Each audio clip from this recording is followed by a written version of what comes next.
Agora da nossa parceria exclusiva com o Bom Dia Mercado. E ele, a gente conversa agora com o Theo Taká, editor-chefe do BDM Online. Então, muito bom dia para você. Atualiza para a gente hoje aí do que vem pela frente na agenda aí da Rosa Riscala. Muito bom dia. Bom dia, Débora. Você já estava falando agora há pouco, né? Negociação entre governo e Congresso sobre a novela do IOF continua aí concentrando as atenções dos investidores nesta terça-feira.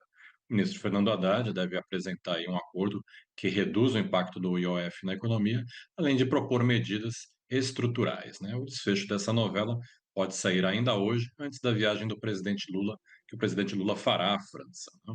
Haddad já deixou claro que não está desistindo do IOF, mas admitiu calibrar aí o decreto para corrigir desequilíbrios, né? Ele conversou ontem à noite com os presidentes da Câmara, Hugo Mota, e o do Senado, Davi Alcolumbre, para tentar chegar a um consenso, né? Uma das alternativas em estudo para compensar eventuais perdas de receita com as mudanças no IOF seria buscar fontes de arrecadação no setor de petróleo. Há uma norma em discussão na Agência Nacional de Petróleo, né, a ANP, que prevê aí a revisão das regras sobre o preço do petróleo usado no cálculo das participações governamentais, aí, como os royalties, né? Essa revisão, segundo estimativas da equipe econômica, poderia elevar a arrecadação em até 10 bilhões de reais por ano. O ministro de Minas e Energia, o Ministério de Minas e Energia, melhor dizendo, também apresentou aí uma série de medidas nessa área de petróleo e gás que poderiam servir como alternativa ao IOF, né? Segundo os técnicos do Ministério, seria possível arrecadar pouco mais de 20 bilhões de reais ainda neste ano, com essas medidas, e mais 15 bilhões em 2026, né? Para 2025, a principal receita seria fruto do leilão de petróleo de áreas não contratadas do pré-sal. Um projeto de lei já foi enviado ao Congresso para autorizar o leilão, e a expectativa é que essa medida renda aí pelo menos 15 bilhões de reais aos cofres públicos neste ano. Para 2026, o governo conta com o aumento da arrecadação com a venda do óleo da União no pré-sal, além de outras medidas regulatórias que foram apresentadas pelo ministro Alexandre Silveira ao presidente Lula em uma reunião que aconteceu ontem no Planalto. Em um debate que participou ontem à noite, aqui em São Paulo, o presidente do Banco Central, né, o Gabriel Galípolo, defendeu que o OF não deveria ser usado aí para arrecadação e nem para apoio à política monetária, né? Segundo ele, o IOF é um imposto regulatório. De toda forma, o Galípolo disse que o Banco Central está aguardando a versão final do decreto para avaliar com parcimônia o quanto o aumento do IOF poderá ser incorporado nas projeções do BC. O Galípolo frisou ainda que o BC ainda está no estágio de discutir o ciclo de alta e que a decisão será tomada no próximo Copom. Ele disse que flexibilidade significa que estamos abertos e vamos tomar a decisão sobre o que vamos fazer na reunião. Ele acrescentou ainda que o BC vai esperar mais informações para definir se a taxa de juros está em um nível suficientemente contracionista, né? Será que vem mais um aumento da Selic por aí para 15%? O Aí, mercado não estava contando muito com essa possibilidade, né, Débora? não, e aí só esperando para poder ver o que vem pela frente, né, Theo? E olha, além desse auê todo, né, e, enfim, com IOF e tudo mais, ainda temos calendário econômico. Quais são os outros dados que a gente deve, né, que tem que aguardar e ficar de olho para hoje, Theo? A agenda até que está relativamente tranquila hoje, Débora. Aqui no Brasil, destaque a produção industrial, que sai daqui a pouco, às 9 horas, deve desacelerar para uma alta de 0,5% em abril, depois de registrar uma expansão de 1,2% em março.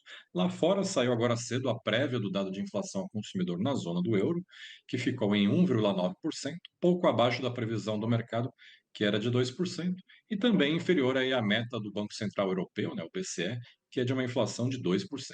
Lembrando que na quinta-feira a gente tem reunião de política monetária do BCE e esse dado mais fraco do CPI aí reforça a expectativa por um novo corte de juros por lá de 0,25 ponto percentual, aí com a taxa básica na Europa passando de 2,25 para 2% ao ano.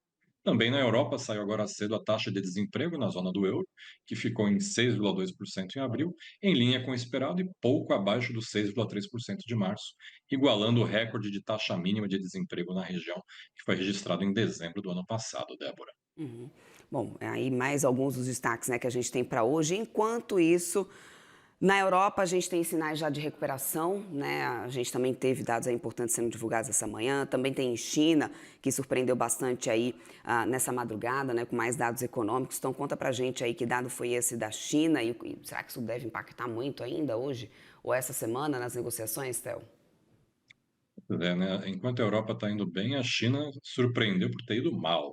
Pela primeira vez aí em 8 meses, a atividade industrial na China, medida pelo PMI da S&P Global, caiu abaixo do nível de 50 pontos para 48,3 em maio, indicando aí uma contração da economia chinesa. Esse dado fraco de atividade aí vem reforçar as preocupações dos investidores com a guerra comercial de Donald Trump e suas consequências para as duas maiores economias do planeta. Lembrando que no último final de semana, o Trump voltou aí a subir o tom contra os chineses, né, alegando que eles não estariam cumprindo aquele acordo que foi firmado na Suíça no começo de maio e que impôs aí uma trégua na guerra comercial entre os dois países, né. Fontes da Casa Branca informaram ontem que o presidente americano deve ter uma conversa por telefone com o presidente chinês Xi Jinping ainda nesta semana para discutir aí um possível acordo comercial, pelo menos as bases desse acordo. Vai lembrar que não é a primeira e nem a segunda vez que a gente ouve falar nessa tal conversa por telefone que vai acontecer e nada até agora, né? Enquanto ela não acontece, o melhor é a gente prestar atenção nos dados da economia americana, especialmente na série de números de emprego que vão sair ao longo da semana, que começam a ser divulgados hoje e terminam na sexta-feira com o payroll, o dado preferido do Fed, né? Logo mais, às 11 da manhã, teremos o relatório JOLTS, que deve mostrar a abertura aí de 7,1 milhões de vagas em abril nos Estados Unidos, um pouco abaixo dos 7,2 milhões registrados em março. No mesmo horário, saem as encomendas à indústria em abril nos Estados Unidos, com previsão de queda de 3%, após uma alta de 3,4% em março. E três dirigentes do Fed vão fazer discursos aí ao longo do dia. O Alston Goolsbee fala às 1h45, a Lisa Cook às 2 da tarde e a Lauren Logue às 4h30 da tarde, sempre pelo horário de Brasília. Débora. Vamos aguardar então, né, essas falas, o que vem pela frente. Theo, muito obrigada, meu querido. Um ótimo dia aí para você. Forte abraço para você, todo o time do BDM. Até amanhã. Ótimo dia, até amanhã. Tchau, Até tchau. mais, tchau, tchau.